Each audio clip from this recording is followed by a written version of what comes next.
Okay. So there's that. I'm just making sure all the audio is going through. The ambiance is playing, so let me cut this stupid other ambiance I got here. Shut up, Frozen Ruins. Nobody asked you. Alrighty. So I'm gonna take your mics live and take the screen live, and everybody should be able to hear us all now. Let me check my mics because my mic was muted for like the last 30 minutes of the of the last session, so I'm making sure it's not muted this time. Hello, everybody. Womp womp. Welcome to the 5e&D campaign, The Forsaken Falls, a survival horror question mark.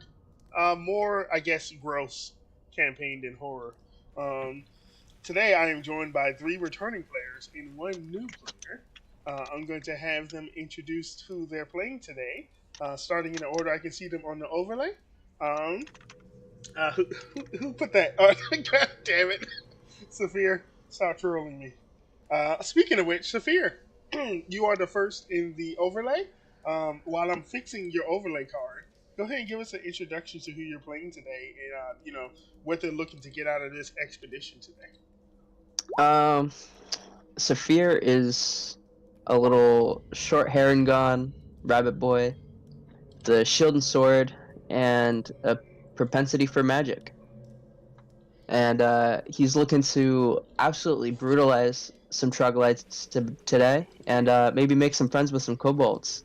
Can any of us speak Draconic? Yes. Oh, thank fuck.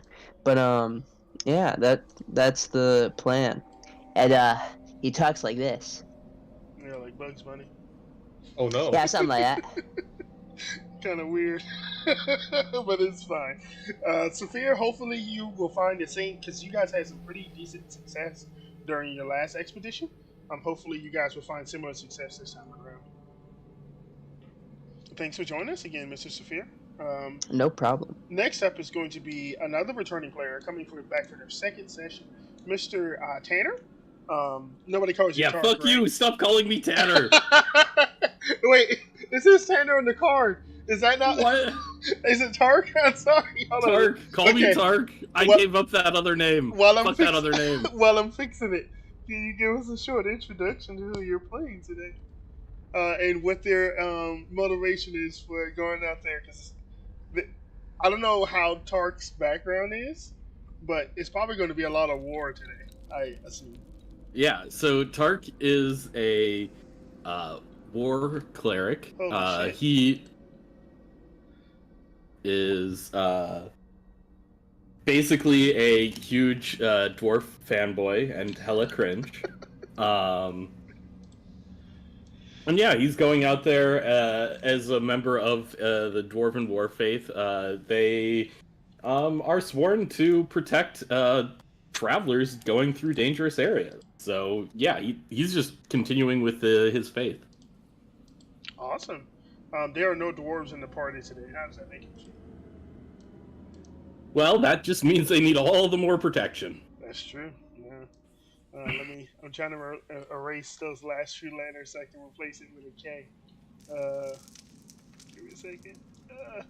It's not going well. Okay, Tark. Hopefully, I can fix your name in the overlay before anybody gets to see your shame. But thanks for joining us today, Mr. Tark. Next is going to be Mr. Jacob. I believe you're returning for. Is this your fourth session, Mr. Jacob? Third. Third. Oh, I gotcha. Give us a short introduction to who you're playing today, Jacob, and their motivations for going out today. I believe your PC has some prior engagement with those troglodyte folk. He does indeed. Jacob is a young human paladin warlock. He first went out and was revived by a channeled fog spell, which gave him a connection to a darker set of magic than his original paladin stuff. And then on his second foray out, he encountered a roving band of troglodytes, and it did not go well. So he is looking for a little bit of revenge. You could say an oath of vengeance, maybe, coming up. And yeah, he's looking to cleanse the land of the evil creatures. Here's a little bit of information for you, Jacob. And I want you to note this on your character sheet somewhere. When you sort of like became fog touched, in a sense, you became a hexblade, didn't you? Yes. For a patron that I believe you said is related to the fog. Well, I'm kind of role playing it as like the fog is the patron, Mm-hmm. like the power is channeled through the fog. The issue is there's something going on in the background that I'm not sure your character would be super aware of. I think you being able to have a patron of the fog is fine, but it's actually, I want you to notate on your character sheet two entities. I want you to notate the Wild Mother and the Night Father on your character sheet.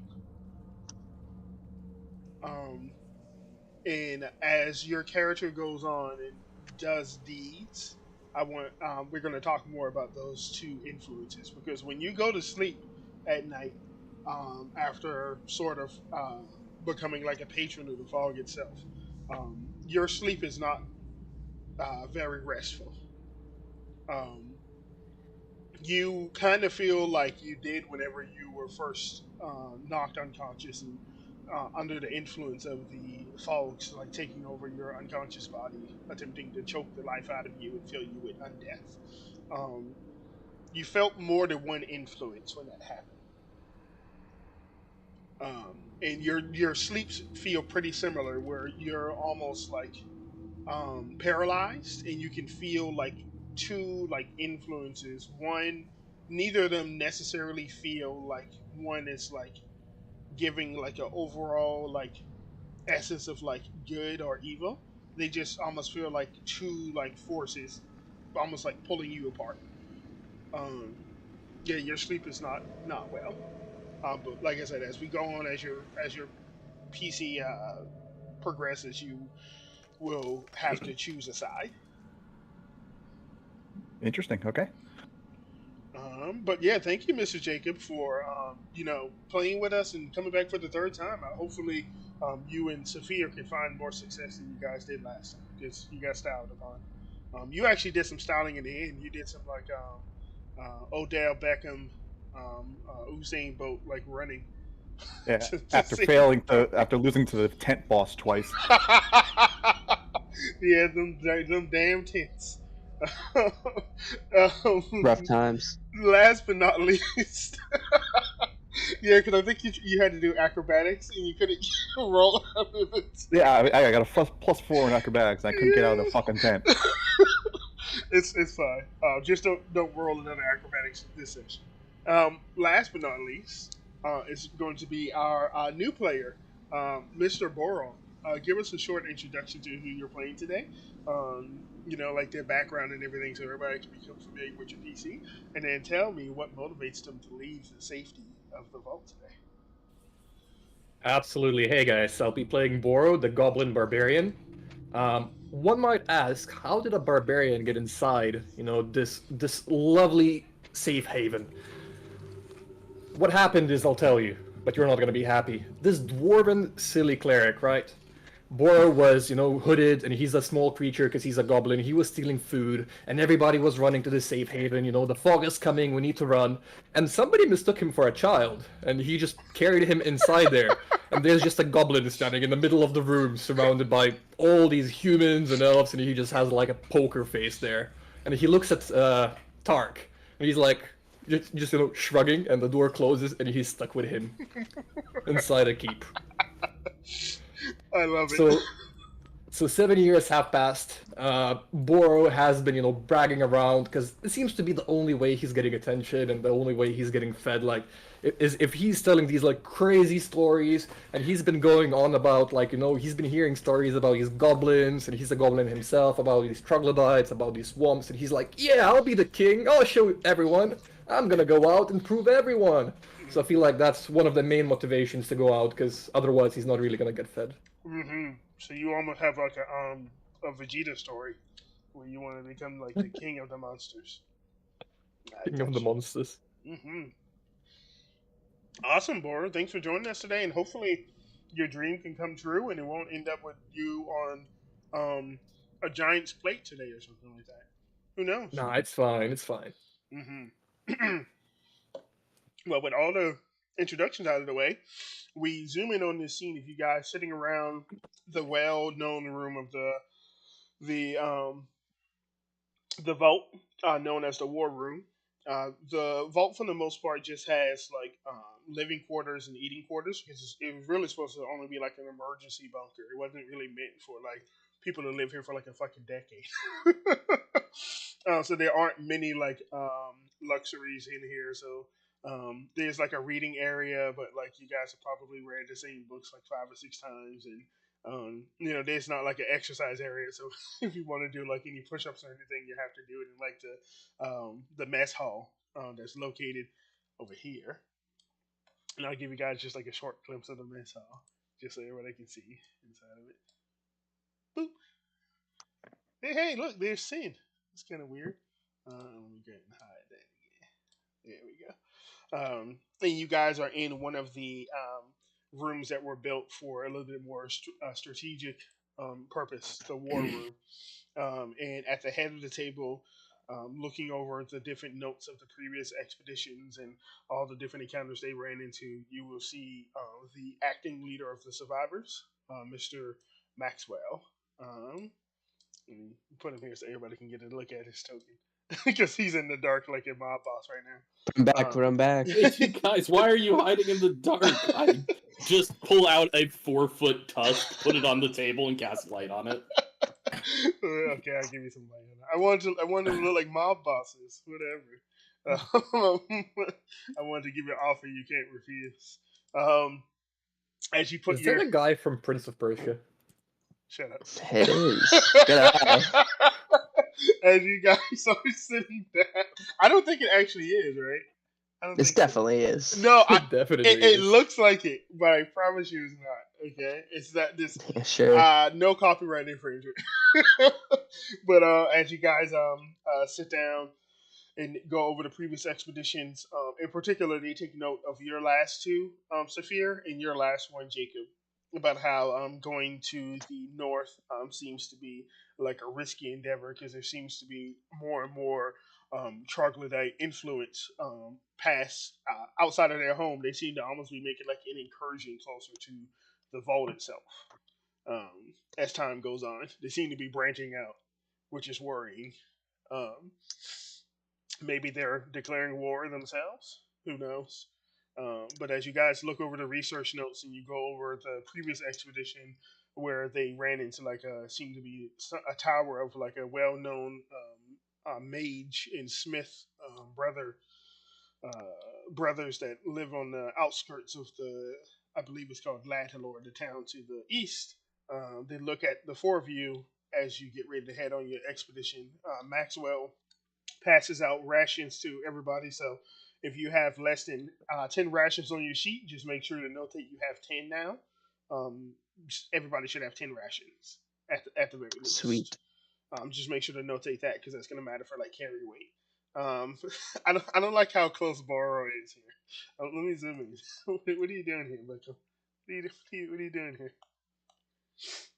I feel like, as he's giving the speech, you're going out, here's some rations. I feel like when he starts giving out rations, Boro just like, it's supposed to be only 3 adventurers going out this time, and Boro is just standing in front of him, like, stealing all the rations from him.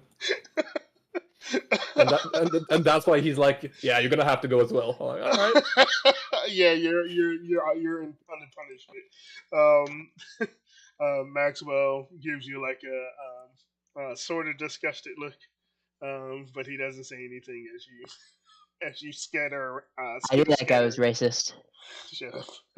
as you scatter the room. But As he's giving out the rations away, and I see that he has this disgusted look, I'll on purpose, when taking the rations from him, extend my slimy hand and kind of drag my hand across his as taking the rations. Give me a second. Let me make a con save. 20 plus 6. I think he is. Yes. We got a Buckman in our midst. Okay, so he doesn't immediately like puke or retch. He stands strong. He's +6. He's pretty tall. He's like like 6'4", 6'5". So he's like a pretty rather tall man. He has wearing no armor. He's both pretty well built and pretty slender. At the same time, he has like a shield on his back, and you can see on his chest a necklace of Bahamut, like an olive skin man. He's like D&D Jesus basically. Wow. And he He is the Prince of Persia. shut up. He forgives you for your sins, Boro. He gives you like a pat on the head and he's like, "Go on, little goblin child." And he looks at the four of you and say, "Do you have any other questions uh, about your expedition before you head out?" Normally, I would Nah. tell you to try to avoid any hostilities, but it looks like the time for peace has passed.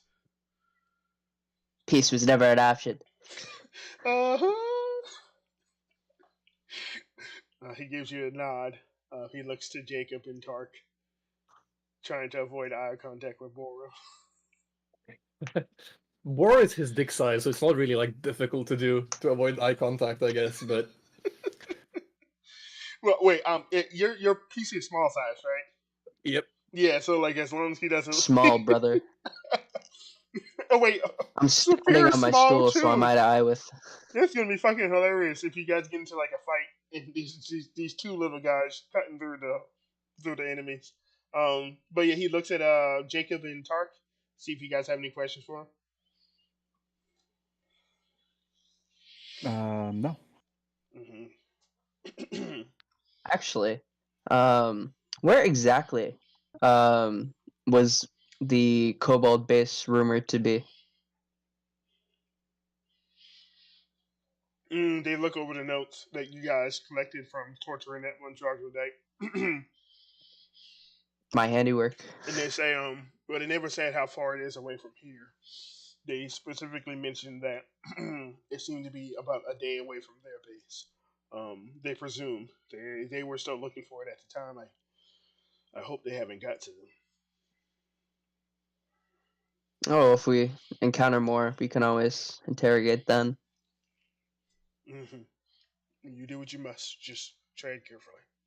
I'm gonna rip them apart. I swear to God. Rip and tear. He gives you like the predator handshake. And then if nobody else has any questions, they would just usher you Hey. out of the room. Oop. Hey, bossman. I see him probably trying to ignore me, but I'm like, trying to get his attention. No, Maxwell is pretty kind-hearted. He didn't like the slimy hand, but he looks over at you and puts his hand on your shoulder and say, "What can I do for you, young child?" My shoulders are even more slimy than my hands. But all right. His con save makes him understand your sliminess. Exactly. Boro is gonna kind of leap on the table a little bit, even though his slimy feet and all. And he's gonna look at the leader and he's gonna say, "Can you speak to the rest of the people, please? The goblins. You've been killing goblins, right?" Not on purpose.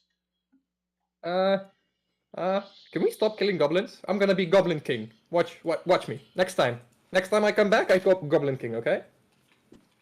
He will look at you solemnly and put a hand on your slimy shoulder and say, "I'm sorry, my slippery friend, but I believe the goblins that you knew out there are probably gone." No matter. I still Goblin King. I'll be fine. No worries. Alrighty, you will be king of a pretty inbred empire, but whatever you want, we will support you. Say the man in the castle of dust. Standing on pillars of salt. He will give you a nod. Yeah, that's one thing, Boro. You will notice that amongst the surviving population, let me see if any goblins made it in.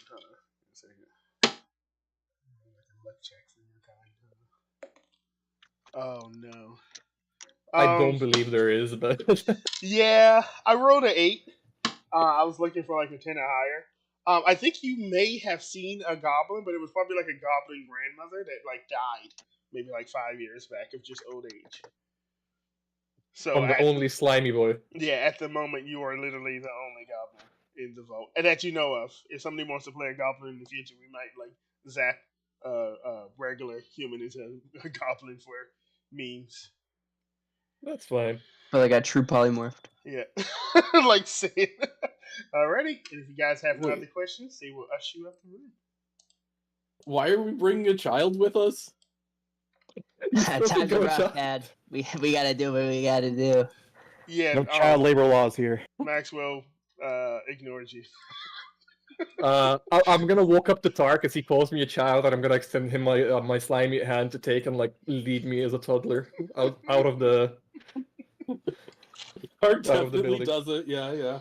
Mm, slimy hand in hand. It's like Annie from League of Legends, but I guess you shoot arrows instead of death. I guess it's the same thing, right? Yeah. And let me move you guys downwards. Just Have you fast forward you guys to the instead of saying "Have you seen my beard?" Tiberius, I go, "Have you seen my friend Goblins?" Have you seen my Gobby? Let me reveal the rest of the bunker so you guys can see what's been going on. Nothing, for the most part. As you guys have been going What? through your week in preparation for the oncoming expedition, you have noticed more and more that the magics that protect the citizens from the miasma outside has been failing more. You've been running into more cases of people actually getting sick from the magical failings. Uh, More and more people seem to be coming down with some strange, almost like, just like almost like a flu, but you can treat the symptoms. But for the most part, they seem to like stay sickly once they become sick. So a pretty decent amount of the population, surviving population, are starting to show effects of exposure to the outside. As you guys pass by, here, here, and here are some sleeping quarters. You guys can hear people in there coughing and hacking up whatever grossness comes out of their lungs whenever they experience the sickness of the miasma. Um, as you guys cross over into the main room, you guys see the many different leaders of the surviving population, the people who are like the most trained in like specialized areas, who've been helping you out, basically honing your skills to be able to go out there and survive. I don't think any of you are druids, so you probably wouldn't have anything to do with these guys, but they would be considered like the vault doctors. So if you have any sickness or anything like that, they would be the ones you would turn to for aid. Oh, this guy's a cleric. This guy is a druid, and this guy is a cleric. Yeah, so probably Tark may have some conversation with him, I think, but for the most part, he's very standoffish and not a friendly person. He has a turtle though, so that's pretty funny. In addition to that, I believe the majority of you guys have probably had conversation with Albert. He's like the fighter instructor, and I believe all of you guys are, in one way or another, fighters of some sort. So you guys probably have all had I thought spars shit with up. him. Yeah, spars with him. Saphira, as you come down, you see your master sitting here right next to the wilderness expert, who have probably spoken to all four of you and realized none of you are proficient in survival, and shook his head. I am proficient in survival, but he did not speak to me. Okay, yeah. Ducker Z. He probably on purpose did not speak to the goblin child. As you guys enter, they wait expectantly. You can notice that they're all pretty well geared up, almost as if maybe there's something out there ready to come after you guys. Give me a second. Do some stuff. Let's go. 1, 2, Ruh-roh. 3. Fuck, I'm trying to. It's not working. There looks like there's some adventures even more to the south, like out the door. Is that correct? Adventures, Pepe. What are you talking about? Just Nothing disappeared. on the other side of the store. Don't worry about it. What are you talking about? You did not see the man behind the curtain. Yeah, and she walks up to the door. Whenever she, pretty much what this looks like to you guys in game, it's like just like a wall. There's almost like nothing here. But when she puts her, you can see like maybe like a faint outline of like what looks like maybe like a panel, a large panel on the wall. And when she walks up to the wall, she takes a crystal out of her. She's wearing leathers at the moment. Out of her leather shirt, whispers a few words in arcane, and she slams her hand on the wall. And she does that 4 or 5 times, and every time she does it, nothing happens. And you see her sort of hyperventilate a little bit over there, and she looks towards Mr. Maxwell here, the survivor leader, and he gives her like a knowing nod, and you hear him call out, Albert, Otto, I need your help. And you will see the fighter instructor stand up. He's a dwarf, specifically a what do you call those guys? The dark dwarfs. You know what I'm talking about? I do. Durgar or The something? Underdark Yeah, dwarves? Duragar. Yeah, exactly. Duragar with his fiery red. Oh damn! What's happening? Jesus. Oh, Got Oh no. my god, Mega! Hmm? Your microphone just ripped. I think. My microphone ripped. Yeah, that was awful. Oh shit! I'm sorry, guys. Yeah, I apologize for that. You see them get up. You notice over here, sitting next to him was a dragonborn cleric. She's like 5 feet tall. She's not that big, so she doesn't. Oh, your mic cut out again. Your mic's dying, Mega. We can't hear a word. Hold on, give me a second. Buzz, buzz, buzz, buzz, buzz, buzz. Sounds fine. Buzz. This works. Sounds good right now. Oh man, I just got this new headset.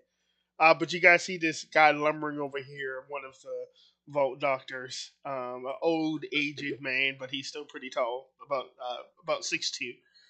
Come over here with the rest of them, and you see they move a panel on the wall, and there's like a rather large handle that like several men can grab, and they grab onto it and they heave ho, and they slowly move the wall out of the way.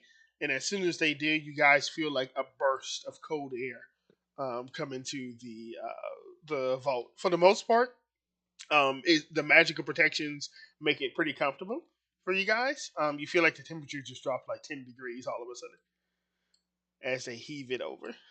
And you guys Chile. see on the other side of the door, not three Fahrenheit giants. or centigrade? Both. You guys see on the Holy. other side, you see some like stones and some moss that's writhing a little bit. And you feel that like chilled air. You would have heard that the last expedition that went out, they also experienced some cold weather. But they say it was much colder than it is now, but it's still pretty chilly. As the doors open, Maxwell will gesture to you guys and say, "We don't want to leave the door too open and expose more of that miasma in here. So, if you're going to leave now." Boro Alright. is just gonna bolt through the door and take a big huff as if he's taking a hit of a bong of the mist or fog or whatever you call. He And dies just keep it instantly. inside his mouth. Yeah. Oh yeah. You know what, Boro? You're so brave. Go ahead and give me your con save I'm just imagining Tart just getting like dragged along by his hand. now. Yeah. Would I argue for advantage? No, just joking.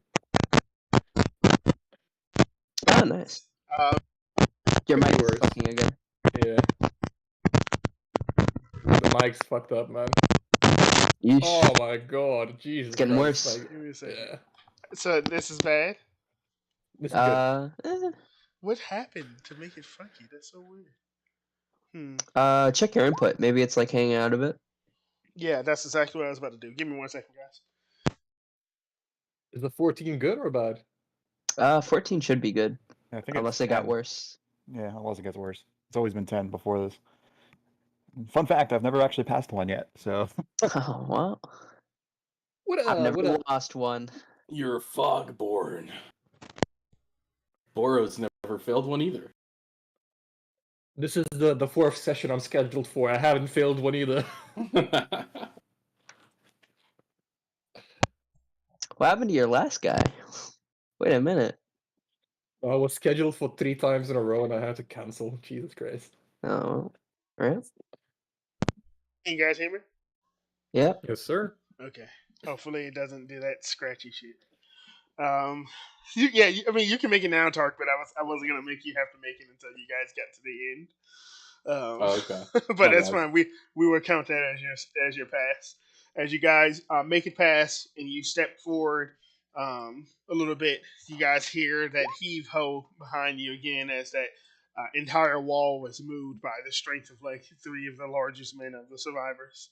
And you hear Maxwell call out, "Good luck!" As the doors close behind you. Who does not have dark vision? I Uh, should have dark vision with my my bird, Yes. 120 feet. Hmm. I do I not. do not, but I Okay. do have a tusk that's shining with light. Yeah, okay. If you have a touch, yeah, you're fine. But anybody who didn't have dark vision, if you did not have light, would be plunged immediately into darkness. Um, who do I want to snare? Okay. Saphir.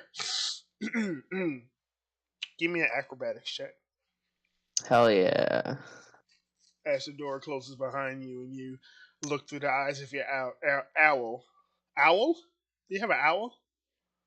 It's a falcon, but it's pretty much an owl. Same stat block. Yeah. You've forgot. It's been a while since you've been out.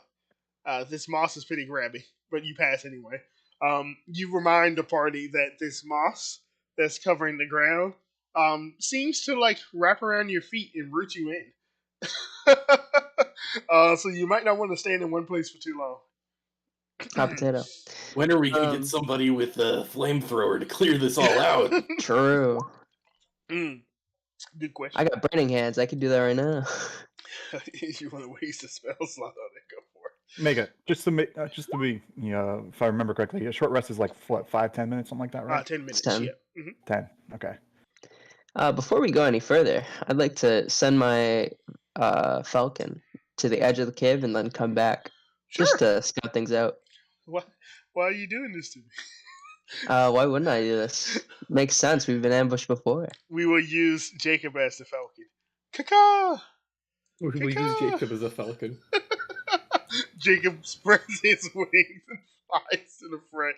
And as he does, he will see at the edge of the cave, he will actually see what looks like some sort of precipitation, but it seems to be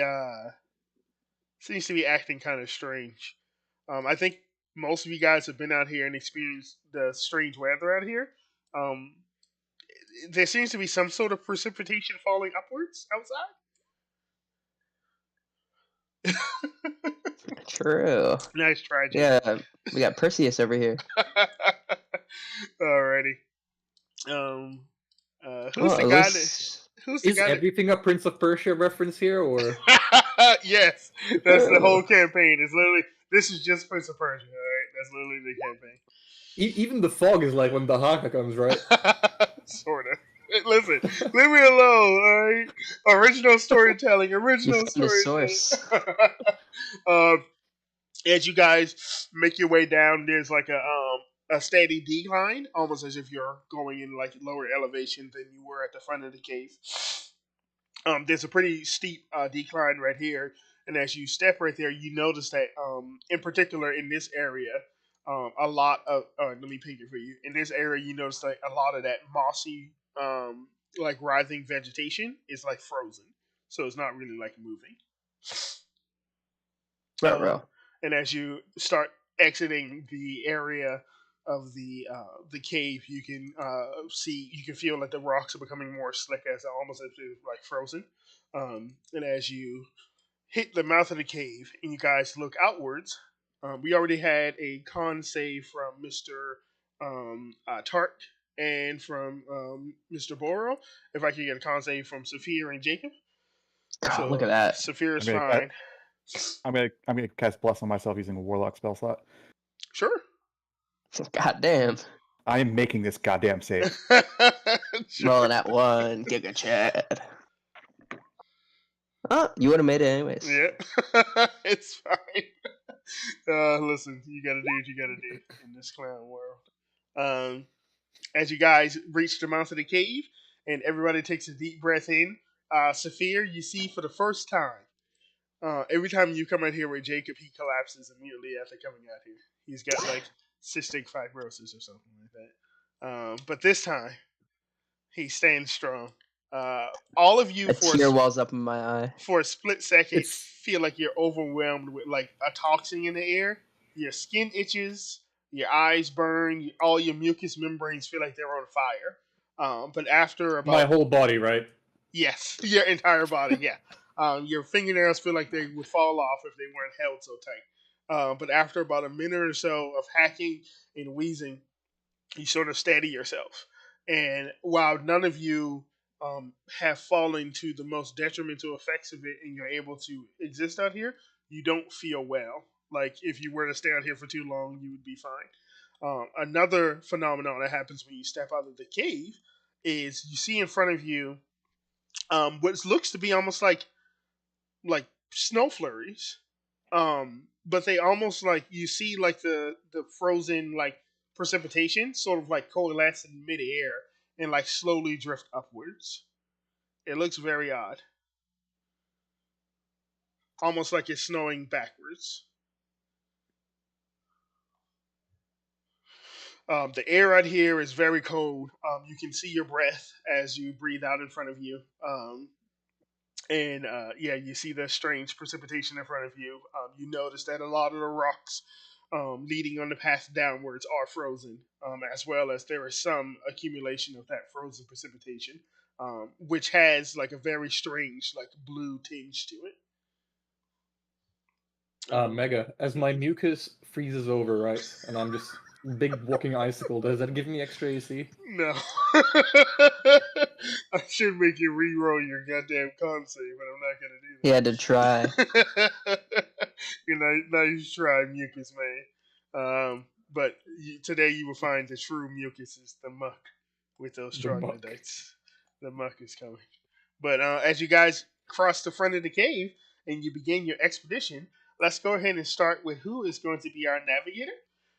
So I can get that notated. I believe the we child? Yeah, this.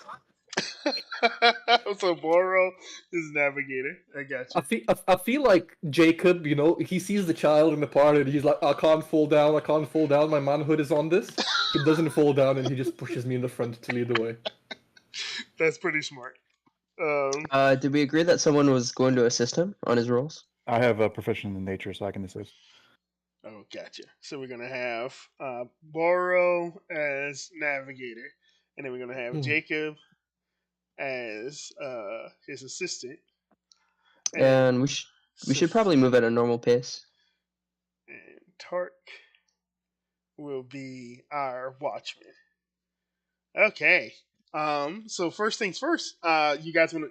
Everybody agrees you want to move at a normal pace. Sure. So we're gonna be moving 3 hexes a day. Cool. I feel like Boro is ecstatic to be out of the cave for the first time in like 10 years as a goblin.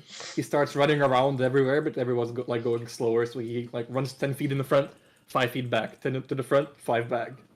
Yeah, it feels very weird, Boro, when you run out ahead of everybody else into like the precipitation.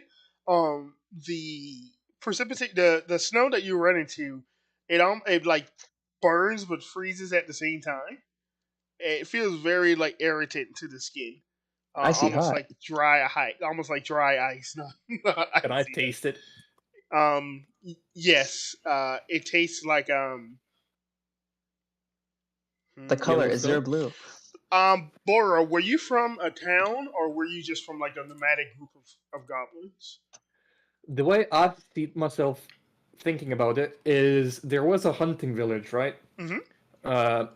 Around in this area. So my group is around that village, not Yeah. from that village specifically. Uh-huh. But there were lots of goblins that lived next to the village, like hunting as well. Yep. And then that's where I'm from. Yeah, from But, Kaham. Yeah.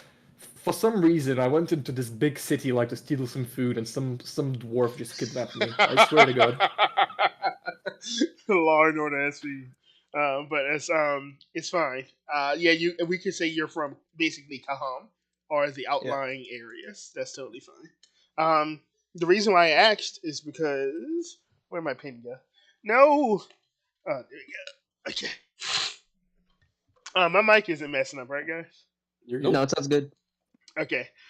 Um, yeah. The reason why I asked is because maybe your goblins tend to get into things they're not supposed to get into, um, like cleaning supplies.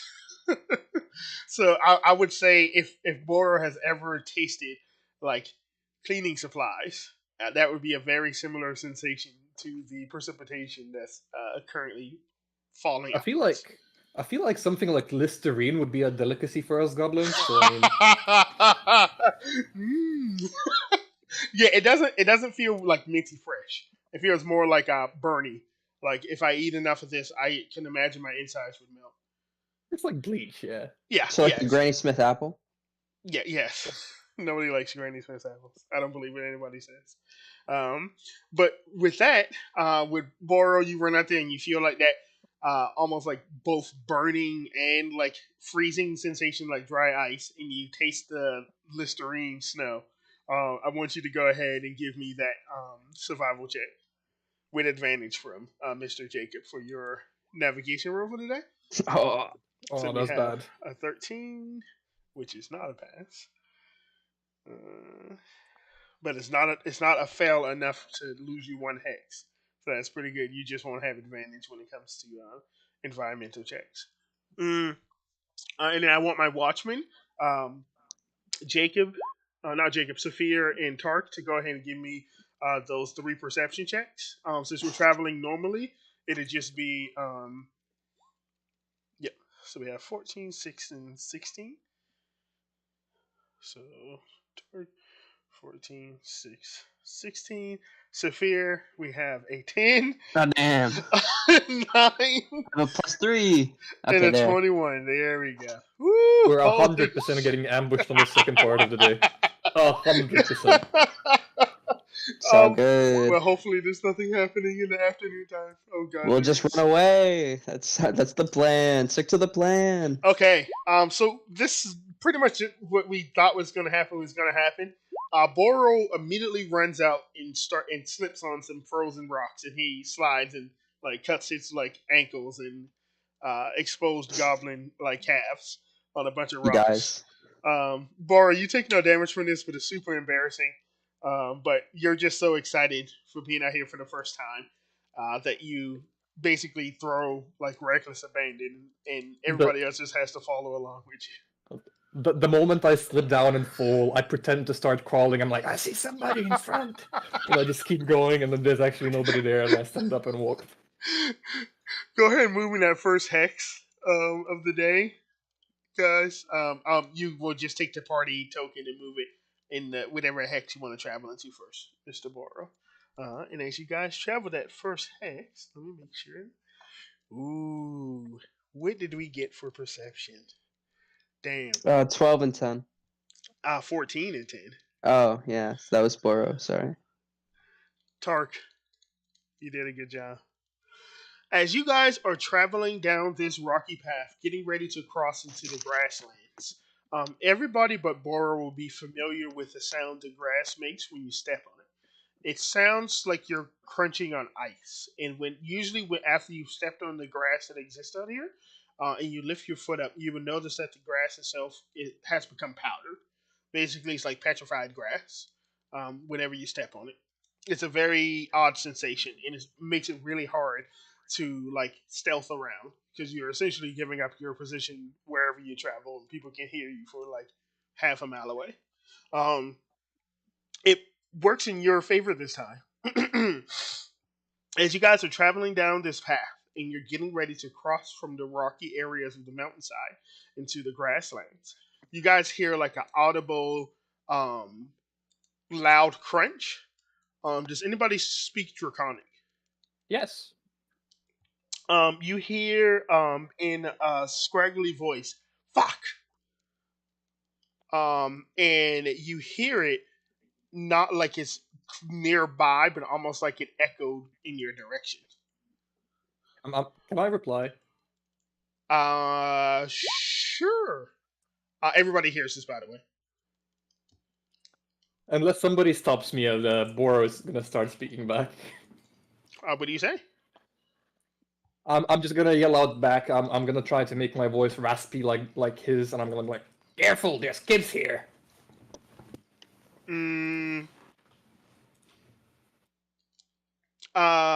Give me a deception check.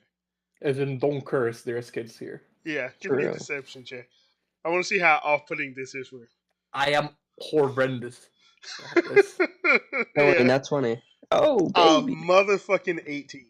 So this guy Plus was one is not horrendous. originally going to run. But he actually travels a little bit closer to you guys. And when you spot him, he's about 80 feet away. And Oh, when you- my longbow is 400 feet range. I'm just gonna start firing. oh, you're just gonna shoot him? Yeah. Oh It shit! hasn't Okay. even been described. You didn't even Well, wait let for me- a description. Yeah, let me Yeah, describe Chad. it. So essentially, what you see is a sight familiar to, I think, just Saphir.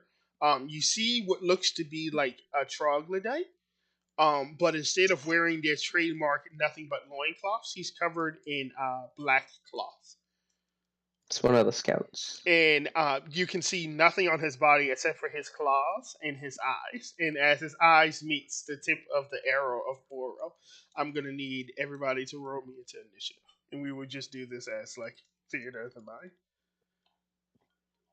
All right. Do I get to fire before that or no? No.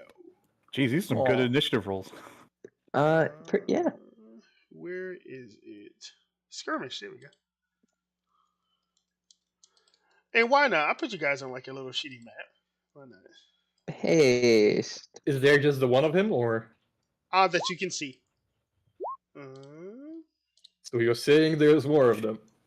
Maybe it's possible. There's always more. Dun, dun, dun, dun, dun, dun, dun. Yeah, this is a good map, I think. And I'll bring you guys over here so you can associate yourselves. He would have been down south, and you guys will be up north. So just situate your tokens around there. Don't look at the map. What? Huh?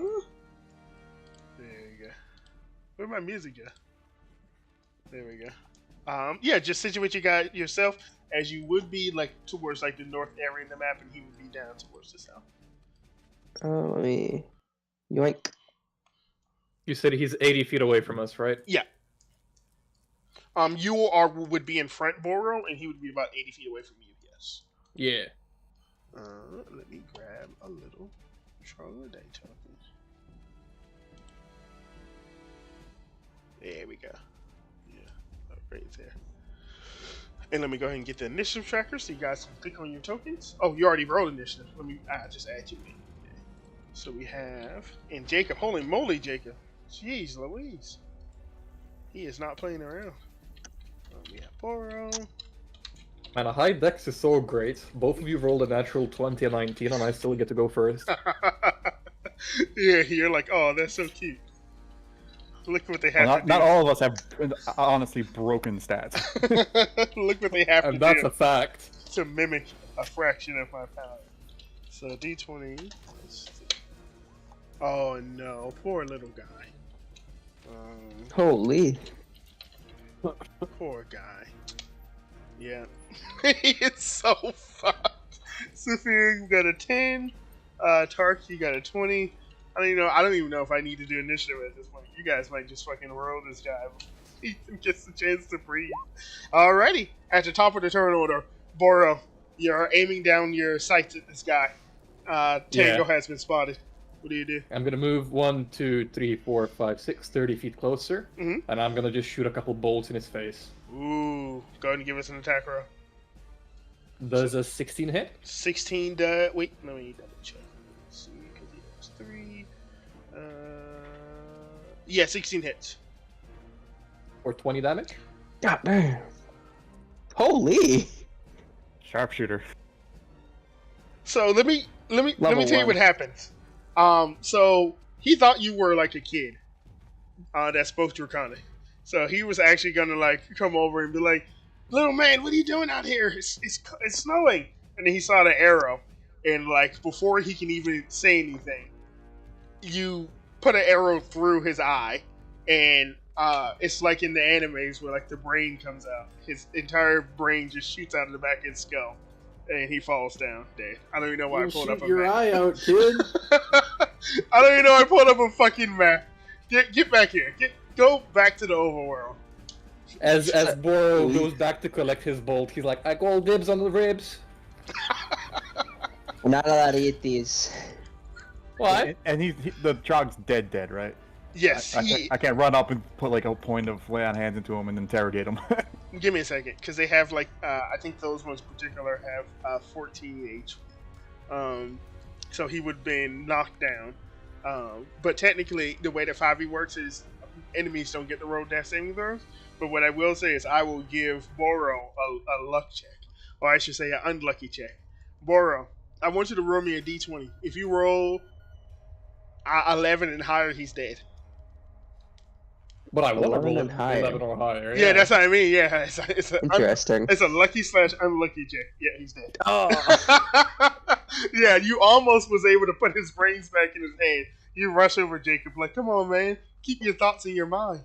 And I feel like Boro didn't know that we want to investigate him. He was still alive. Like Jacob starts doing his thing, and I just started gunning him for the ribs. yeah, This isn't how I wanted to pick his brains. nice one, Jacob.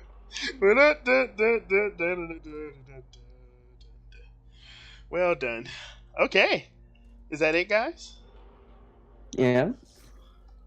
Okay, cool beans. Well done. If you guys pick through his clothing, you will find that he smells really, really bad. Like, Who knew? really bad. Not only did he soil himself upon his soul releasing from his body, but his rags are covered in some sort of like really gross like liquid. And he has on him a roll a d4. They carry bone daggers. Man, this guy smells like Magnus. Dr. Z. Leave Magnus alone. He has one bone dagger on him. If anybody wants to collect that, I'll leave it. I'll grab it. Why not? Other than that, Does it function like a normal dagger, or? yeah, it's just made out of bone. All right, bone dagger it is. Cool beans. As you guys look over the scene, you look out ahead and you see just the grassy path ahead of you. If you look around where he came from, you don't see like any packages or anything like that. You imagine this is somebody who was probably sent in this direction, not meant to stay here. Boro is carrying 4 javelins. Does anybody want 4 javelins of mine? Because I have no use for them. Oh, I'm good. Yeah, if I need to shoot a range, I got Eldritch Blast. Oh, look at you, cool with Oh, magic. wait, could I actually get how much damage does a javelin do D6 compared plus to a strength. dagger? I think a dagger can use strength or dex. Is versatile, but it's just the damage die is bigger. It's a D6 instead of a D4. Yeah, give me that. And I think the range is bigger. I think a dagger is like 30-60, or it might be 20-30 or 20-40. But a javelin, I believe, is like I think it's 60. It's 3120. 31-20. I got you. Yeah, I think it's a little bit longer, lower. Yeah, and let me cup a single javelin. Word. A single one? Jesus. All right. Yeah, that's all I need. You gotta watch his weight, man. Alrighty. Cause I have a little something, Oh shit. Nice.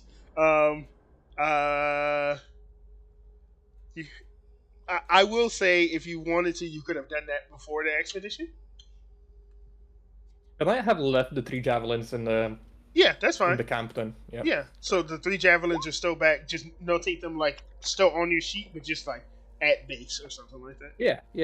And then, Saphir, you could have done this like the night beforehand when you guys were doing your expedition preparation. So just notate 1 bonded javelin.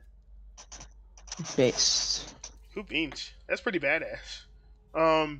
Alrighty, and for the rest of your morning, that's pretty much the only insightful thing that happens. You crunch through the grasslands, and you don't see any sign of like a large group of movement through here. It all looks pretty similar to like you've seen before, just petrified grass as far as the eye can see. Some rocks here and there, some down trees here and there, but for the most part, it's just open field. As we move from our morning phase into our afternoon phase, I want Mr. Borrow to go ahead and move the token in the direction he would like to go. I would just like to notate that you wouldn't be able to go through from this hex to this hex just because there's a mountain in your way. Yeah, that's fine. Mm-hmm. So you'd have to move here. Yep. But we can move here. Well, Yeah, you can. Yeah, because this is the whole like other side of the mountain. half a spot. Well, it's not half a spot. That mountain is just like covering the face of it. Does that make sense? So like that's It's a behind 2D the mountain. Yeah, well, it's a 3D mountain. Switchback. And you can move here as well. So there's like spaces. Oh wait, Behind we can the move here? There's like a whole path behind the mountainside. Yeah. Oh my god. Yeah. The mountain really takes up like sort of like these hexes, like Oh. in space. So we're I've just been gonna go fooled. like this now, right? Yeah, we're just gonna keep going like this now, I guess. Yeah, I guess we can. But we are gonna get ambushed now for someone looking for a dead kobold, so... Aren't you guys going up here? Is that where the kobolds are? Yes. Then we're Oh, going then there, yeah, yes. that's where we're going. Goddamn trolls. Okay. Oh, we We're did just that gonna up go the like- entire time. We're gonna go like this though, right? Nah, let's just. Are you I'm level 1, are you sure? Hey man, you just one shot a scout trog. I think you're good. Fucking 20 damage, bro. God damn. I wasn't raging as well, technically it should have been 22. Alrighty, well done.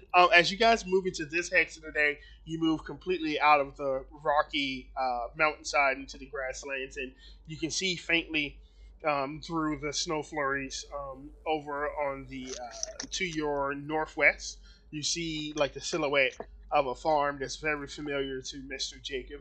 I imagine he tells you guys that's where one of the earlier expeditions went to sort of go clear it out and see what was there. And it was like full of like undead, some long, some huge, some smelly, some were like dogs. As weird as that sounds. And gnolls and trolls. Mm-hmm.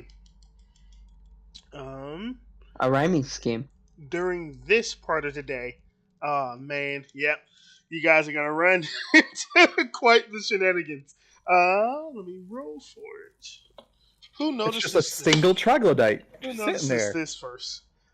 So what happens is, Mr. Borrow, I think he is having so much fun being out for the first time, on top of running through like the snow, even though it is weird, bizarro snow that gathers and falls upwards. As it touches your bodies, you guys notice that the snow falls downwards. Borrow, you sort of like run ahead of the party, maybe like 30 feet. And when you go to run back, you find yourself in the middle of like a very sudden snow flurry. 3. You guys look at Borrow, and you see that this snow flurry is very localized, almost as if it's about the size of a large creature. And that snow flurry, Burrow, while you're inside of it, you're being thrown around. This is not peaceful whatsoever. It kind of feels like you just kind of stepped into like a snow tornado. I feel like at that point I will rage. Yeah. You're gonna get furious. So Oh, this is Come on. very sudden. What I want from the party is, in order to deal with this, basically it's like a dust devil, but it's like a snow devil. I want you guys to give me applicable skill checks to help deal with this encounter. If you guys fail, you'll take damage, and we would consider you have killed the creature. But I wanted to see if you could pass some checks to see if you can deal with it without having to fight it. I'll try to pull Boro out with my athletics. Mm-hmm. And I will do the same thing. That's all she wrote. Mm-hmm. Yep, 19 is definitely going to pass. 21 Do is I get definitely a- going to pass. do I Bora, have a yes. check as well? Yeah, you get a check as well. If you want to, you can not have raged, If you want to, you can like narratively rage, which is basically just taking an athletics check, doing an athletics check to try to break free. I feel like I'm a dex-based person, so I'm either gonna try and acrobatics out of it, like jump out of the way, Oh yeah. or I'm gonna try and stealth behind like a rock or a tree and hopefully like minimize the Wins. damage until the allies help me. I got you. Which one do you feel like? I feel like I'm gonna jump out of the way like instinctively. Mm-hmm. Oh man. Chark. I don't know if you even I have to feel- roll at this point, but I feel like we just like what we do is one of us big strong people picks up the goblin and we just run. We're just like, nah, we're out of here. Yeah, we Yeah, gotta. I Holy use shit. athletics too. get the fuck out of here.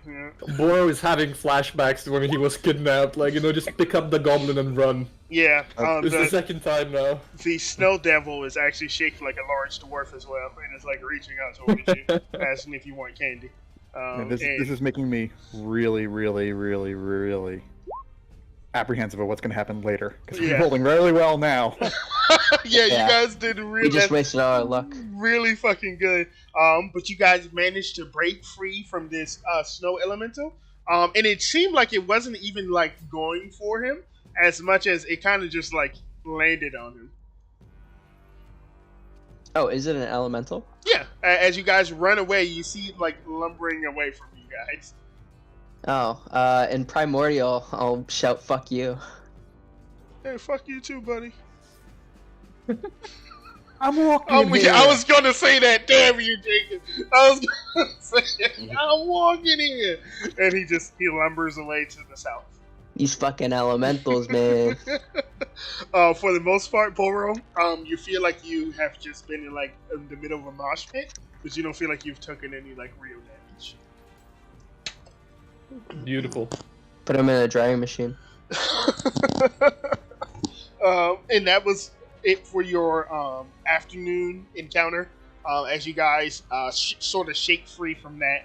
I don't know if Jacob wants to take a short rest.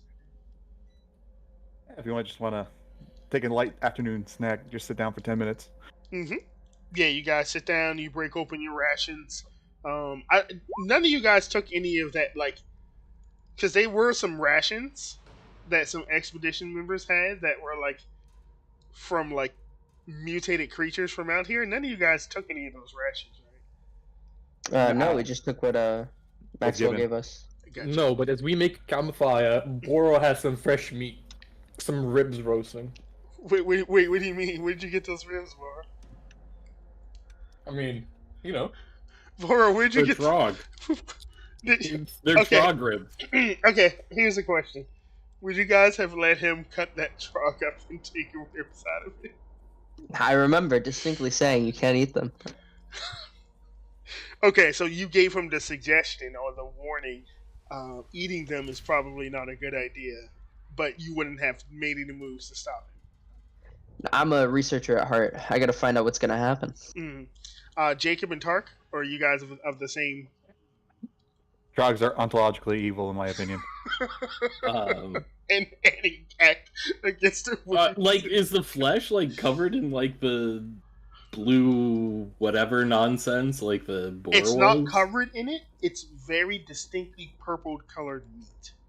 yeah, but I'm cooking it. It should be fine, right? Copium. Evil and fire doesn't go well together, so I'm gonna cook the evil away from it, right? Wait, This the guy's hell out never, of it. this guy's never seen the house. let him cook. Let him cook. I imagine you probably want to do that during your nighttime because you guys are only going to be taking a short rest for 10 minutes. I don't know if that would be enough time to get like a fire going and cook this. Sure, long rest is fine. Gotcha. During your evening time when you guys eat your dinner. And as you go transition from afternoon into evening time, you notice that like the flurries around you start to like lose light as you start to go later in the day, and as you guys transition into your evening time. Ooh, here we go. Go ahead and move me that last hex for the day, Mr. Boro. We should move here, yeah, baby. You guys get close enough to where you can hear occasional moans from the farm to the northwest. As you step in this location, you can see silhouettes of creatures sort of like the edge of some farming fields, some crop fields that are barren, of course. But none of them leave the location to come assault you. You can just hear them, and you can occasionally see some shuffling in and out of the different buildings in the fields. Oh, I never rolled my con check for my owl. That is true. Go ahead and Let give me me- a con check. No, I was going that to say means you pass. could It's fine. have put it in your extra dimensional space. You don't have to have it out right now. But Nah, I gotta see. Yeah. It's dead. It's not dead. Same thing that happened before happens again. You summon the owl from your extra dimensional space, and it's like one of those movies where it's like Free Shamu, where it like jumps up and you're like, yeah, and then it falls back down. And you're like, okay. Oh. And- Can I roll a stealth real quick? Sure. Yeah, you ever seen those videos where they try to release a dove It and has after a one wedding health. and it's dead, and they just kind of throw it in the air and just plops down? Yeah, so that was gonna happen, but he actually already rolled the damage it would have taken, which was 1. So it has 1 health, so it's actually okay. Well Oh, done. It's staying out. Yeah. Yeah, as your hawk leaves the extra dimensional space and coughs as if it's been a smoker for 20 years, you guys run into an encounter. Mega, just for immersion, can you voice how a hawk coughs? Just like that. All right, fair enough. That's a 3-pack-a-day habit. Yeah. Yeah, Damn. it even has that electric thing. I used to smoke 20 times. Astigmatism. Yeah. That a hawk has some fucking lungs, man. Yeah, I smoke Well, had. 20 times a day. This is your 3rd hex of the day. Oh man, you Yes. guys. Oh man, this was the best rolls, you guys, for your Watchmen. So this is That's why we went here. Let me do a calculator because this is gonna matter. Because these guys got a pretty good stealth check. 16 and 21. Yeah, I don't know if that's gonna be enough, to be honest. 21. Copium. Okay, 18.5. Let me roll a Not d4. good enough. Let me roll a d4. Hold on. No, it's literally enough. 18.5, right? No. Saphir, roll me a d20 and tell me highs or lows before you roll it. Let's Always go highs. high. Yeah. Always eyes, boys. Never mind. Okay. We blew our load. I'm going to bring you guys to a map that you should be sort of familiar with. Is it a there party map? It's not a battle map, right? Couldn't be a battle Oh. map. Is there a big red floating skull around here? I want you guys to position yourself. I'm a little familiar with this map. Instead of from the south or from the north to the south, because technically you guys are coming upwards. And let me put a box here. Yeah, so yeah, somewhere around here. I think is a good place to be. Did somebody's token just disappear? No, we're already here. I only see 3. Wait, why? We're I on the see south. 4. What the fuck? I'm freaking All out. 4 of us are there. I don't see Tark four of us. anymore. I'm freaking out, man. I'm right here. I'm freaking out, man. Let me reload my roll 20, man. He's right here. I'm gonna move my token and move it back. Sometimes that fixes Oh it. god, I'm gonna be sick. You are freaking out, man. Man, come on, man. Not like this, man. Okay, while he's reloading, can somebody tell me how to hide these big pictures at the bottom left of the screen? I Yeah, go Don't to know a way. settings, go to audio and video, and then I believe it's down. Video display, and then names only. Yes, sir. Thank you very much. You're amazing. give me a surprise round, baby. You get fireballed. You die. That's it. End of session. Hell yeah. 18. That's 18 enemies, by the way. You 100? enemy. I want you guys to go ahead and click your token and roll me initiative so we can have that part done. And I'm going to put some stuff down here for you guys. Surely I'll get a good initiative roll. 13. Well, Oh, I Mine got you didn't guys. update. I apologize. Yeah, no, it's My fine. token is probably not updated to my sheet. That's weird. I don't know. Sorry. There we go. So, the little one is dead. Yeah, no, everything's there. It was the previous initiative is there as well. So let me grab some tokens for these tutors.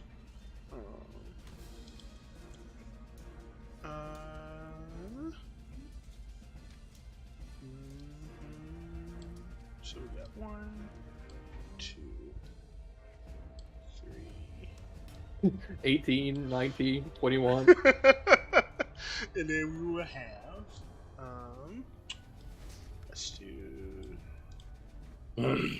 this one is gonna have, who grunted? Who was that? Definitely not Tark. And then,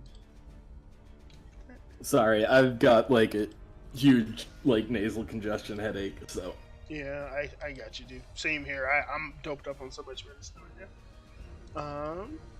You guys will be ambushed. No, no. shot, Bucko. I told you needed to roll higher enough. They rolled really high, and still. With a 21 and a 16, we get ambushed. Jesus. Yes.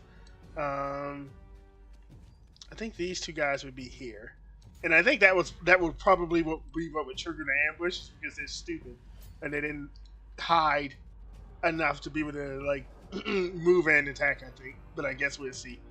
Boop. These two duders, in particular, like this, we're hiding on the other side of these rocks, while this duder here was beneath these trees, peering out at you. More food supply! And as they see you shouldn't eat them. the guy in the front is gonna yell out. The rest of you don't understand this, but Bora, you will understand. Get him! And then you will see a couple more things happen.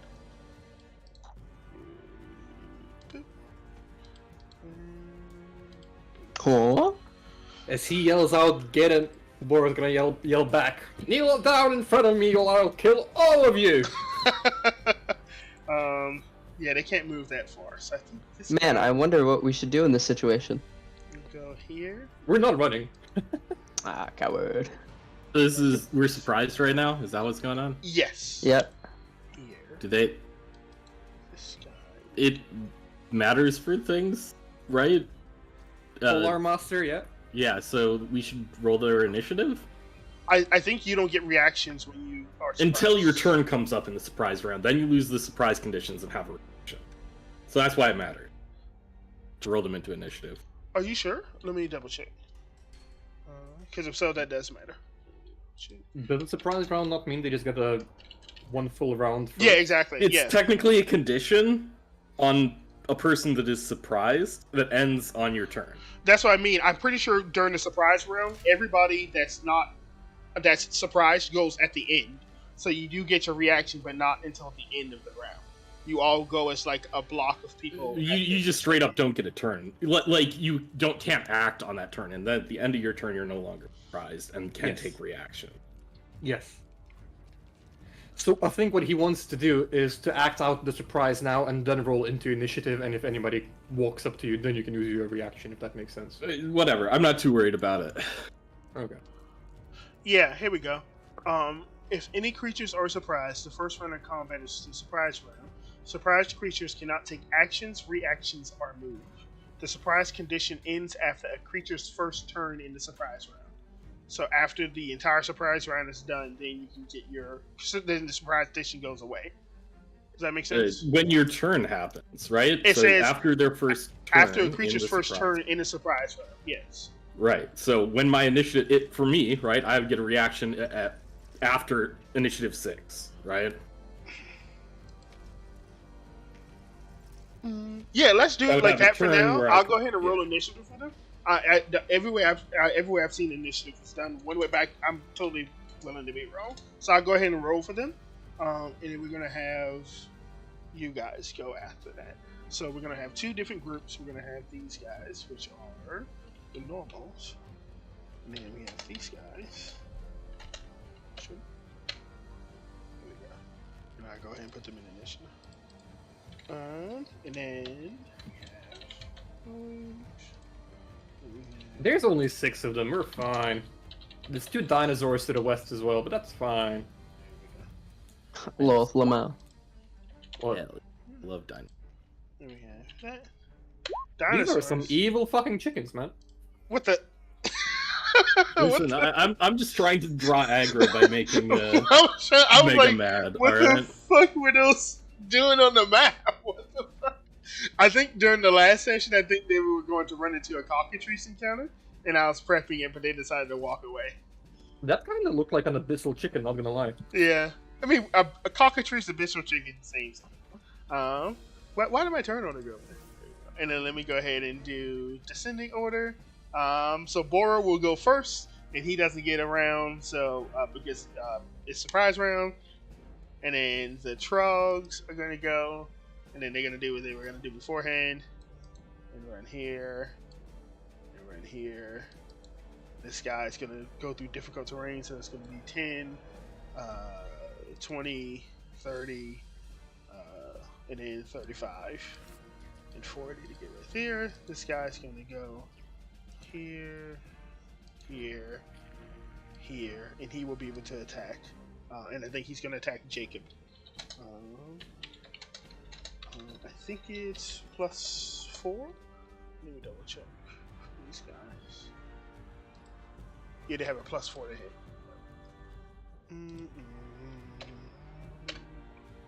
That's going to be a 20, and a 19, Jacob.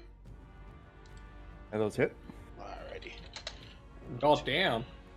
Yeah, they're like little blenders. Are they not sunlight sensitive? No.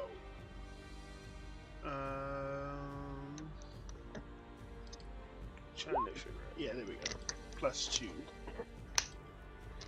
2d4 +4. That's gonna be 9 points of damage towards you.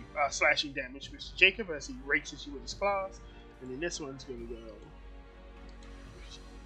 20, right up. You notice this one is larger than the ones that just ran up to you beforehand. Sort of lumbering.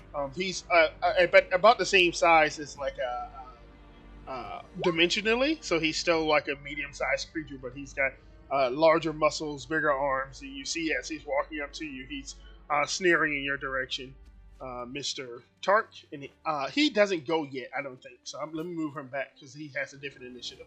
He's at initiative 15. Yeah. So that actually is it, I believe, for all of the regular guys. And then Jacob, your turn in the surprise round will be over, so you technically have a reaction now. And then the brutes are going to come up, and then he's going to do what he did beforehand and walk up to Tark. And then this one is going to go 15, 30, and come up to you, Jacob. So I believe I'm going to attack, yeah. Yep. Go ahead and do that reaction attack. 17 is going to be a hit. Go ahead and give me damage. Leave it in the half. Ooh, 9 points. Is this bludgeoning damage or piercing damage? I think it's piercing, right? Yeah, this will be piercing. Mm-hmm. As you make that attack, I want... Let me make sure this doesn't have to go on your turn. I think it does. Yeah, no, it says at the start of your turn. So I'm not going to count this turn for it. You guys can just tell they're really smelly. And I'm going to smite him. Holy shit. Okay. Hey. Go ahead and roll me smite damage. Holy shit. Just I love It'll be just 6. It'll be just 6. I don't know why it's a +2 d8. Yeah, It'll be that's fine. Base. Wait, is it? Never mind. It's 2d8. It's 2d8, yeah. Smite. Okay, then it's yes. All right, then it's 7. Holy shit. Well, this guy isn't bloody, but he wish he was. Let me just make sure I'm not missing anything. Okay, yeah, I think he's not going to do that. But the one that is on Mr. Tark is going to do this. They're going to attack you recklessly, Mr. Tark. So, Hell yeah. Recklessly against a sharpshooter. Nice. 2d20. It's 2d20 plus 5. So that first one is going to be a 18 to hit Tark, and then the second one is 18 going does to hit, be yeah. 13. I believe 12 was going to miss, right? Yep. Yeah. So this will be this is hard. Give me that big damage. Hell yeah. That's going to be 9 points of slashing damage as he rakes his claws across your chest with his strong, long arms and screams in your face with draconic, "Die, Forsaken!" You don't understand that, but Boro does. That sounds like, for a second, sounded like 50 Shades of Grey, like his big, strong hands across the chest. Big slimy Donnie. Let me play some Kenny G. Saphir's turn comes and goes. Tark's turn comes and goes. And then we start at the top of the round with Mr. Sharpshooter. There's one of these guys. They're probably about the same size as you, but they're pretty beefy. Breaking his claws across your chest, attempting to impale you. I'm pretty sure they got at least like a foot and a half on top of me. I'm like 2 feet something probably. Yeah, they're medium sized. So yeah, so they're pretty big. Oh, they're quite tall. I'm gonna rage first of all. Oh. And should I kill one of the brutes or should I? No, you know what? I'm gonna take care of the one in front of me for now. So the one standing next to me. I'm just gonna hand crossbow him in the face. Oh god. Oh god, why did he wake up today? Why did he get 19 up? damage. How much health do they have? God damn. Got John Wick in the back. They got. Is he dead? They got 15 health. How much damage did you do? 19. Yeah, he's fucking dead. So like this one is like right in front of you, like it's like attempting to rake across your chest, and you just go Daga or something in the anime, and you shoot him and he dies. Straight to the skull. On top of that, what I'm gonna do is the one standing next to Saphir, right? Mm-hmm. I know I should help with the brutes, but like the brutes are more important as subjects to me, so I'm gonna be like, I'm gonna give you a couple more chances. Kneel in front of me as your king, and you that live. And I'm gonna shoot the one next to Saphir. Oh my god! I'm not gonna roll damage. I'm not gonna roll damage. He's dead. Can you please roll damage? Let's see it. Let's see it. Come on. I just want to see it. We gotta see it. With his 15 health. Oh, He's only 22. Only 22. Yeah, this guy, as he gets impaled, Jacob, you get a bunch of muck on you. That might make a change. Boro, make me a con save. DC Con save? DC 12, I think. Yeah, DC 12. You actually fail. So your attacks are gonna have disadvantage. Both of them still hit and still die. So. Yeah, they still die. Yeah, you get sickened by their smell, basically. How long does the thing work for? Until the start of the creature's next turn. So, but I don't think it works here. Man. He's dead. Yeah, I don't think it works anymore. So, do I still have disadvantage No, to attack you this don't. guy? You don't. So he gets crit. Yeah. All right. Well done, Boro. I'm gonna look at the wounded brute. I'm gonna be like, no, really, man. I'll kill all of you, please. And I'm gonna step a little bit to the side. You're gonna become one with the muck. Get 'em, boys. I'm gonna step 30 feet back. Mm-hmm. Yeah, I just notate on your character 30 feet back. We just keep that in mind. Yeah, I see you got the 3-0 there. Alrighty. Regular Charg's gonna go. They had 4 and now there's 2. They don't look the happiest, but they're made to fight. And one of them sees somebody they're familiar with. This fucking rabbit and this fucking paladin. Don't ever hit me. The one in front of you is going to attack you. And Jacob, I believe that triggers your sentinel. I already used the reaction. Yeah, yeah, that's true. So still with a 3d20 plus 4. Saphir, that's going to be a 5, 12, and an 11. As this, He doesn't even scratch me. he's taller than you, and he's like raking down on you, and you're just like dodging from side to side like some fucking anime Bugs Bunny. The one above you, Jacob, is going to do much of the same. That's going to be, I believe that 19 plus 4 is going to hit. Yeah, just that one. Mm-hmm. D4 plus 2. For 4 points of damage towards you, Jacob. As it becomes your turn, and this guy screams in front of you. Boro, you hear much of the same. You healing fuck! You healing fuck? Yeah, they ran into these guys before, so they were at least 2 members of your party. They don't seem to like you very much. Good. Jacob, it's your turn. What do you do? 1 second. Uh-oh, Stinky. Uh-oh. Yeah, I think probably the first thing's gonna be a con save, isn't it? Speaking of stinky. That is true. Yeah. Make that con save, Jacob. If you fail, we are going to laugh at you. So don't fail. Oh, no. God, Jacob. That just means you have disadvantage until the start of the creature's next turn for the creature, basically. Let me roll like a D3 because there's like 3 around you to see which one is the one that's stinking you. We go, I guess, clockwise. So 1, 2, 3 here. This guy, the brute, is the one that's stinking you out. Yeah. His stench is overwhelming. He doesn't use Old Spice. The brute is carrying a stick with poop He's on the using end of Axe it. body spray. It's too much. He's got the poop stick, right? He's got the cheese touch. All right, I'm gonna move 5 feet there, Mm-hmm.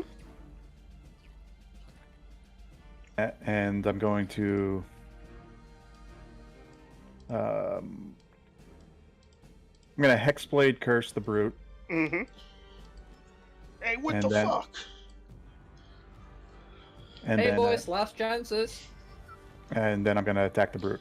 Ooh, go for it, Jacob. You will have disadvantage, unfortunately. Roll me one more time, Jacob. 16 is going to hit regardless. Good shit. Give me damage. For 8 points of damage. Plus, And your I'm gonna hex smite booster. again Oh my god, so he takes 10, and then you're going to smite him. Okay. Woo! for 6. For 6 points of damage, he is now definitely bloody. We put a red dot on him. Oh. It wasn't supposed to be this way. I don't care. Wait, you don't speak Draconic. Get out of here, Jake. Now, Boro, quickly, translate. I don't care what anything that guy says, so I I think it got still you. counts. Yeah, that still counts, yeah. Alrighty, Jacob, anything else? No, that's a bonus action and attack. You got the butt, right? No, it's a bonus action. I use the bonus action for the. Oh, I Draconic got curse. what you... Yep, makes sense. Alrighty, Jacob. He's gonna go, and he's gonna look at you and point one of his big, huge hands at you and make like a grabbing motion. And then he's gonna attack you. Why Reckless. does this sound like 50 Shades of Grey? Jesus Christ, man. The first attack is going to be a 24, and the second one is going to be a 18. The 18 misses, but 24 hits. Holy shit, how much AC do you have? I have 19. I'm using my shield and spear. Ah, I got you. Okay. So it'll be 6 plus. For 4 points of slashing damage as he slices across your chest, screaming in your face. The one next to you. Tark, did we skip your turn? Nope, I haven't had an Oh, actual turn oh yet. yeah, We're you good. haven't gone yet. Don't worry That could about be it. Z. The one next to you is gonna laugh at you. Do I hear? I thought my dogs were whining. I'm sorry. He's gonna point at you and attack recklessly again. Grr. The first one is going to be a 23, Yeah, I think that hits. and the second one is going to be a 16. That also hits. Ooh, no. Alrighty. What's your HP looking like? Plus another D8. So it's gonna be 11 points of damage towards you, Tark. I got like 6 more HP than I need. Don't worry about it. Pretty good shit. So that's it Damn. for the brutes. They both have attacked recklessly, so they have advantage against someone this turn. Saphir, your enemy, your mortal enemy is in front of you. Make me a con save. Easy.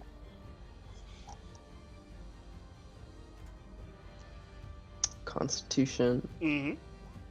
There Oh we go. yeah, you like the stench. You've been smelling them for months now. What do you do? It's the smell of revenge. It's the fact that he's been hanging around Boro, let's be real.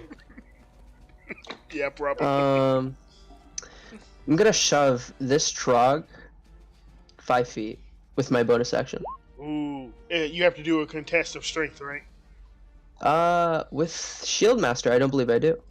You have it's to make so an attack first, and then you can shove. No, I think I just have to dedicate my action to attacking. It If says you take if an you- attack action on your turn, you can use the bonus action. Yeah. And I will be taking an attack action. So, Yeah, I think Do that's believe. fine if you can do like either or. I think that's fine, as long as you are going to attack. I will allow you to use your bonus action to shove. I think that's fine. does it have to be the same target? I know. Okay, good. Let me see. To try to shove the creature.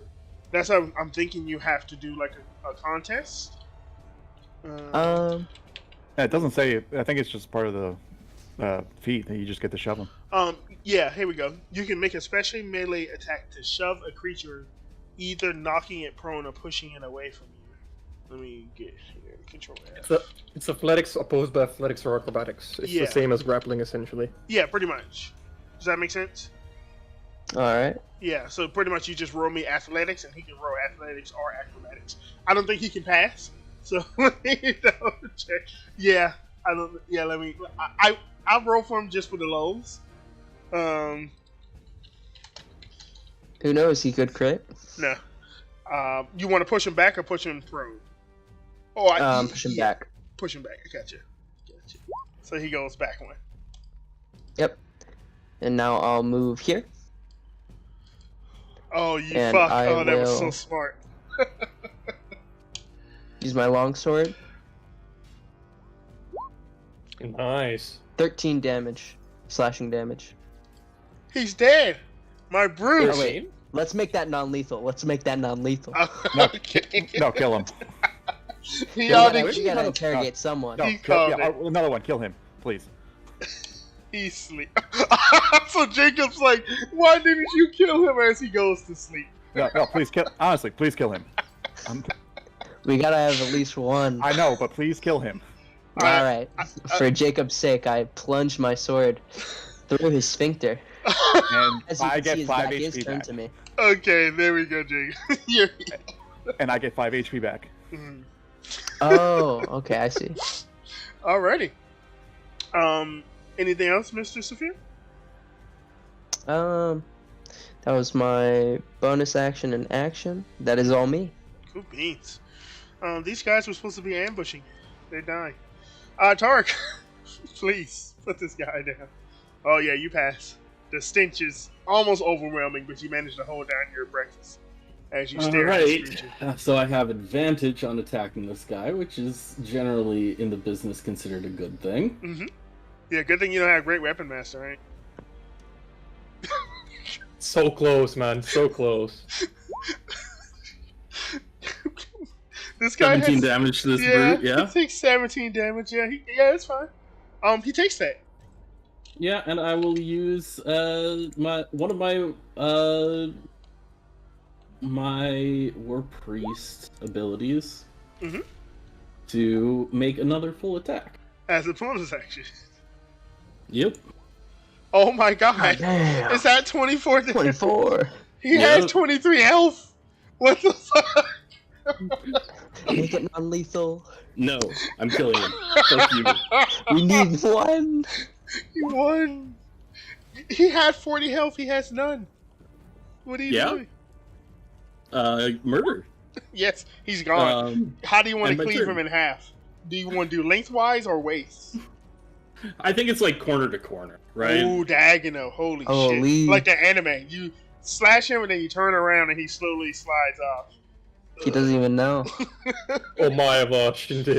Yeah, as he Mhm. dies, you hear Boro and Dragon Nani! And he falls apart and dies. Well done, Tanner. Anything else? Better. Stop calling me that. Alrighty. Tark, I'm sorry. At the start of round 2, Boro, it's your turn. You're 30 feet back, like a scaredy Bo- cat. What do you do? Yeah, Bor is gonna look towards the two remaining Trogs and he's gonna be like, last chance? Yes? No? They're nodding at you. Yes? hmm Are they putting down their weapons and stuff? No, Okay. they're Hand, just hand nodding crossed at up. you. Well- Oh, yeah. Sucker, see. For Which 22 one? damage? Which one? Doesn't matter. Yeah. And then the second one?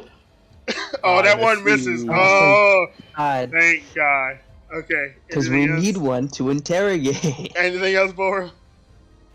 I say, come on, man, you're the last one. Be smart. Just put down your weapons. We're gonna talk and let you live. That's it.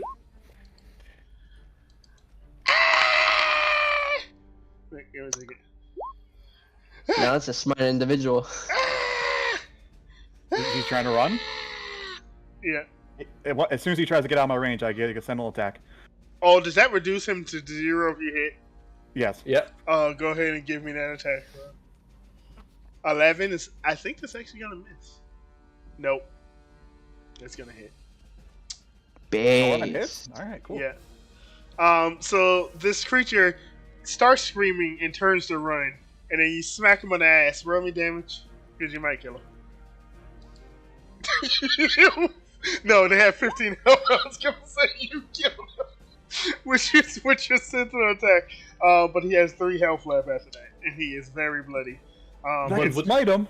But would Tark also get an attack of opportunity as he tries to flee? Nah, he would have left Jacob's range before mine. So Well, both of you have 10 feet of range, right? No, I'm using a Attack spear, range? so I only have 5 feet of range. Okay, never mind. So with that, he's going to turn around and say, "I'll be one with the muck, you forsaken fuck." And he's going to attack you 3 times, Jacob.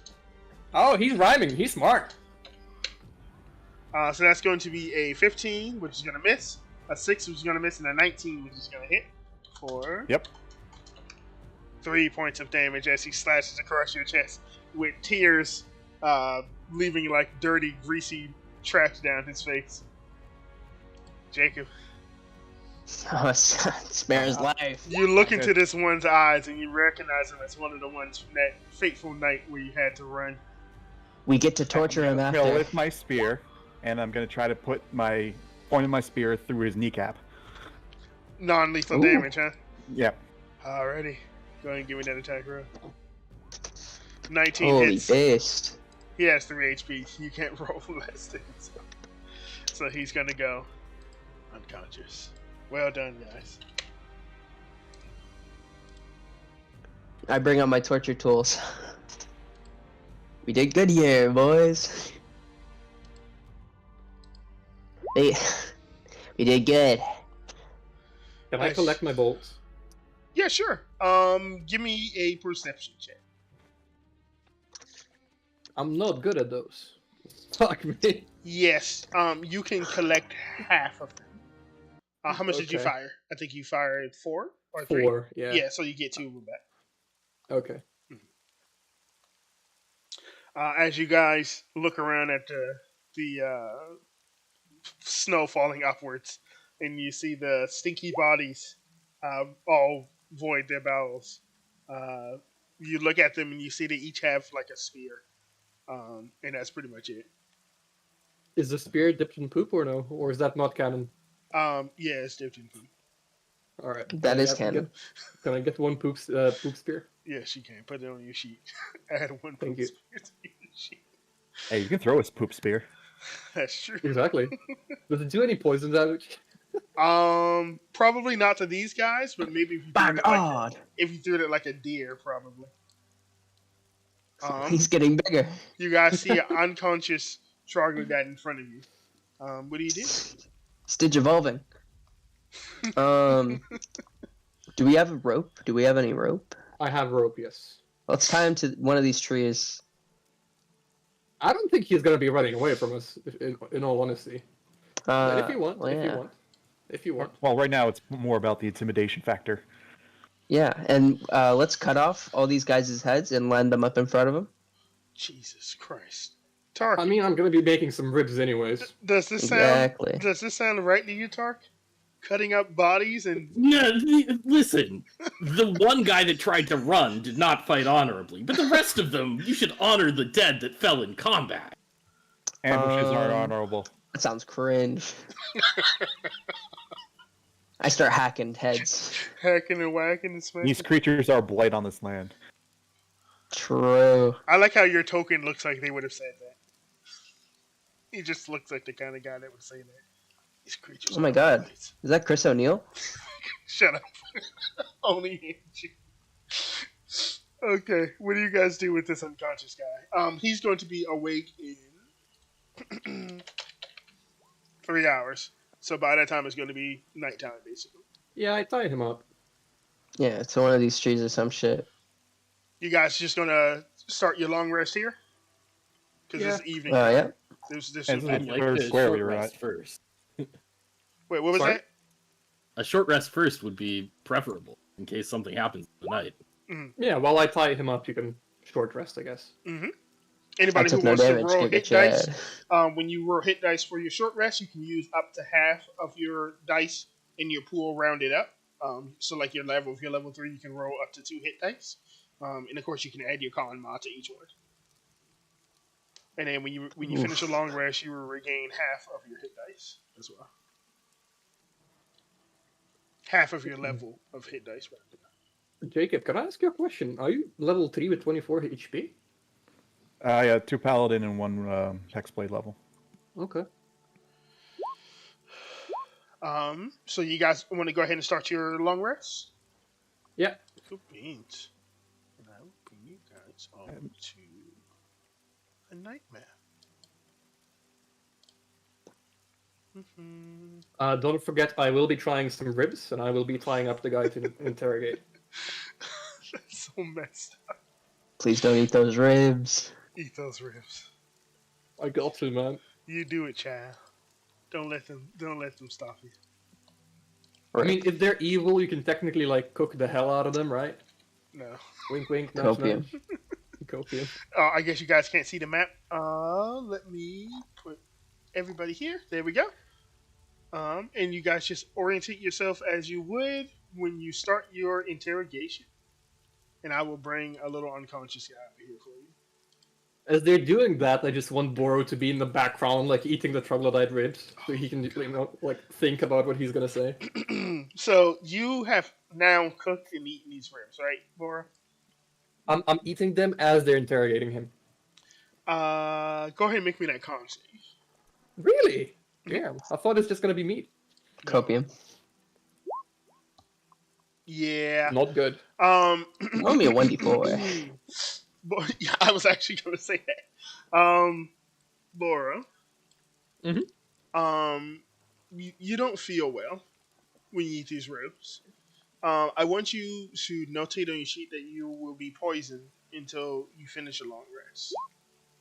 Okay. You eat them, and because you're a goblin, you're probably used to eating garbage. It kind of just tastes like, imagine if you had like a rack of ribs and somebody poured like chemicals on them. So like it's not all horrible, but like every like third bite is like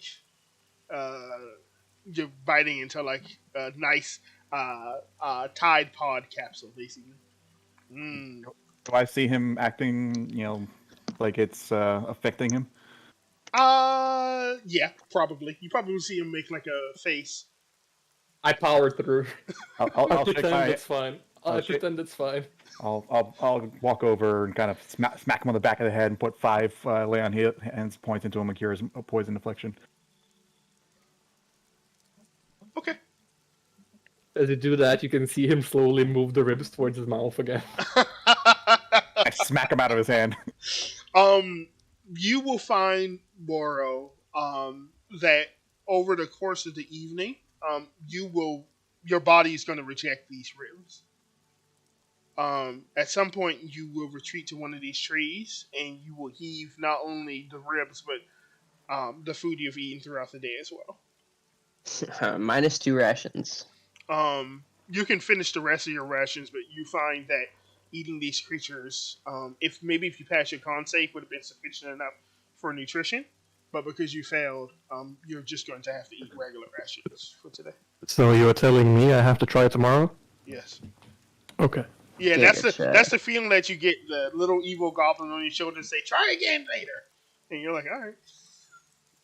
All right, let's start on this guy. Yeah, I was gonna say, as the party sees Boro wrapping up the rest of his ribs to save for later and put it under some of the snow to keep it like, I guess, I don't even know, preserved.